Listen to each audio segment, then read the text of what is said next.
আমি আমার খালাতো বোনকে পছন্দ করি। আচ্ছা, খালাতো বোনকে পছন্দ করি এবং ভালোবাসি। আমার খালাতো বোন আমাকে ভালোবাসে না, ভালোবাসে নাকি আমি জানি না, কিন্তু মাঝে মাঝে আমার খালাতো বোনের সাথে কথা বলি এবং আমি আমার খালাতো বোনকে বিয়ের প্রস্তাব দিয়েছি। আমার জানা মতে মাশাআল্লাহ, কে বলল রে, তুই নাকি রে? আচ্ছা বাবুরা, আমি আমার খালাতো বোনকে বিয়ের প্রস্তাব দিয়েছি। আমার জানা মতে খালাদের ফ্যামিলির সবাই আমাকে পছন্দ করে। আচ্ছা, খালু আমাকে পছন্দ করেন না। আমি আমার বাড়ি থেকে প্রস্তাব দিয়েছি, তারা বলছে আমার খালাতো বোন তাকে মাওলানা পাস করে, বাবারে বাবা, মাওলানা পাস করিয়ে বিয়ে দিবে, কনফার্ম জান্নাতি, মাশাআল্লাহ। আমি তো চাচ্ছিলাম এখনই বিয়ে করি। আমার জানা মতে আমার খালাতো বোন রাজি। এখন মূল কথা হচ্ছে সে কি করবে, এই হচ্ছে তার মূল প্রশ্ন। সে আদৌ বিয়ে করবে নাকি করবে না। Even the most interesting matter is সে তার বয়স, ঠিকানা, কয় নাম্বার সন্তান, তার বয়স কত, মেয়ের বয়স কত, 14 গোষ্ঠী লিখে রেখে দিয়েছে এখানে। আচ্ছা, okay okay, let me share with you on thing. আমি কোনো বিরক্তিকর কথা আপনাদেরকে বলতে চাই না। দেখেন, 1.5 ঘন্টা এতগুলো হাদিস বললাম, এত ঘটনা বললাম, আয়াত বললাম, তাওয়াক্কুল বললাম। দেখবেন, মাইন্ড করবেন না, এগুলো বেশি একটা ভাইরাল হবে না। এই যে প্রশ্ন পড়লাম, এইটাই কালকে কয়েক কোটি মানুষ দেখে ফেলবে। তার মানে বাঙালি ভালো জিনিস খায় না, যত আউল ফাউল সব বাঙালিরা খায়, ঠিক কিনা বলে? তবে যেহেতু সে প্রশ্ন করেছে, উত্তর দিচ্ছি। প্রথম কথা হচ্ছে, বিয়ের বয়স হয়েছে, বাপ মাকে বুঝাবা প্লিজ, মুঝে শাদি করনা है। ভালো ভালো বলছি, বিয়ে দিয়ে দাও।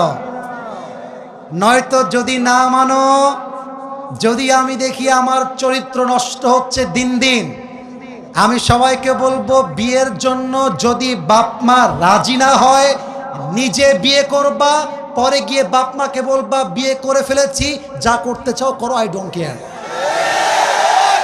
এখন অনেক মুরব্বী আমার উপরে হয়তো অভিযোগ তুলবে, হুজুর আপনি যুবকদেরকে খারাপ দিকে মোটিভেট করছেন। মুরব্বী, একদমই নয়। আমি মনে করি জেনার চাইতে 1000 গুণ বেশি উত্তম সেই বাপ মাকে অমান্য করে বিয়ে করা, যে বাপ মা সন্তানের চরিত্র নষ্ট হচ্ছে দেখেও বিয়ে দিতে চায় না। তুমি আমার বাপ, তুমি আমার মা, তুমি দেখতেছো দিন দিন আমি মেয়েদের নেশায় আসক্ত হচ্ছি, আমি পার্কে যাচ্ছি, আমি প্রেম করতেছি, মেসেঞ্জারে, হোয়াটসঅ্যাপে, হোয়াট এভার ইট ইজ, আমি নষ্ট হচ্ছি। তুমি মা হয়ে যদি আমার দায়িত্ব নিয়ে না বোঝো, বাপ যদি আমাকে না বোঝে, কাউকে দরকার নাই, আমি ইমামকে নিয়ে বিয়ে করে ফেলবো যুবক ভাইরা। এটা বাধ্য হয়ে বললাম। কেন বললাম? আজকালকার সমাজে প্রেম করা সহজ, বিয়ে করা কঠিন হয়ে গিয়েছে। যখন বিয়ে করতে যাবেন, বলবে না যে বাবা তুমি কি নামাজ কালাম পড়ো, আগেই একটাই প্রশ্ন, तुम पैसे कितने कमाते हो पहले मुझे ये बताओ।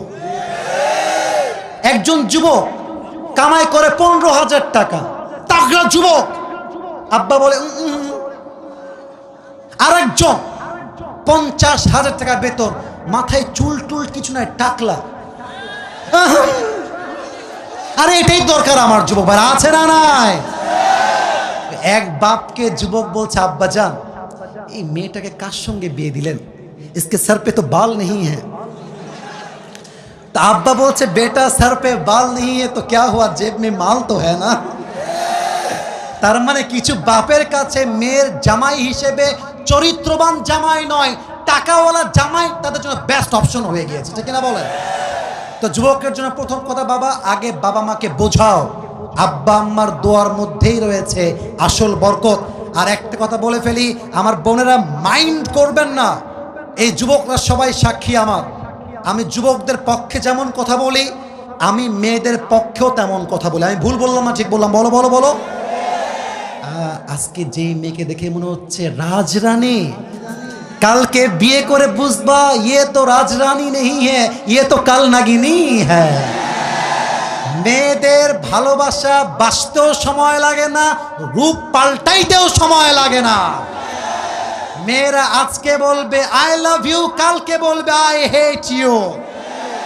ইভেন আজকালকার মেয়েদের কাছে ভালোবাসার চাইতে, অনেস্টির চাইতে, চরিত্রের চাইতে বেটার অপশন মেয়েদের কাছে বেশি দামি হয়ে গিয়েছে। আজকে বলবে তোমাকে ছাড়া বাঁচবো না, কালকে আরেকজনকে দেখে wow this person is the better person than the first one, আরে এ তো আরো দেখতে সুন্দর, আরে এর তো টাকা আরো বেশি। প্রথম জনকে বলবে জান আমার না বাড়িতে কেউ মানছে না গো। এটার নাম হচ্ছে উপরে সদর ঘা, উপরে ফিটফাট ভেতরে সদর ঘা। অতএব বাবু যাকে বিয়ে করছো একটু ভেবে চিন্তে করো।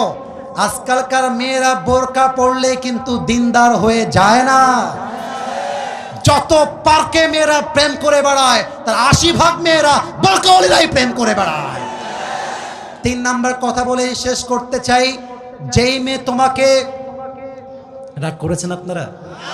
আচ্ছা আমি কি বানাই ভুল কোন কথা বলেছি প্রিয় ভাইরা? আচ্ছা আমার দিকে একটু তাকাই বলবেন এটা আমার মুখে কি? ডানে আওয়াজ বামে আওয়াজ নেই, এটার নাম কি? দাড়িতে আমাকে অসুন্দর লাগতেছে, আনস্মার্ট লাগতেছে, খ্যাত লাগতেছে। অনেক মেয়ে বলে দাড়িওয়ালা নাকি খ্যাত। আমি একটা কথা বলেই ফেলছি, যাদের দাড়িওয়ালা পছন্দ না এই সমস্ত মেয়েদের জন্য বিটিএস এর হিজড়া ছাড়া পারফেক্ট অপশন আমার কাছে না। আরে যেই মেয়ে আমাকে দাড়ির জন্য বিয়ে করতে চাইবে না, সোজা কথা বুকের দাপট নিয়ে বলবো সে আমার বাড়ির বউ হওয়ার যোগ্যতাই তো রাখে না রাজবাড়ির। যে আমাকে নবীর সুন্নাহ দেখে বিয়ে করবে, welcome in my life, I will be with you forever, I will be there for you no matter what. তুমি আমাকে নবীর জন্য ভালোবাসবা, আল্লাহর জন্য ভালোবাসবা, অ্যাকসেপ্টেড। তুমি আমাকে টাকার জন্য ভালোবাসবা, তোমার মতো মেয়েকে আমি 2 পয়সা পরোয়া করি না যুবক। আল্লাহ প্রত্যেকটা মেয়েকে দিনদার যুবককে বিয়ে করার তৌফিক দান করুক, বলেন সবাই আমিন। আল্লাহ প্রত্যেকটা যুবককে দিনদার খাদিজার মতো মেয়ে পাওয়ার তৌফিক দান করুক, বলেন সবাই আমিন।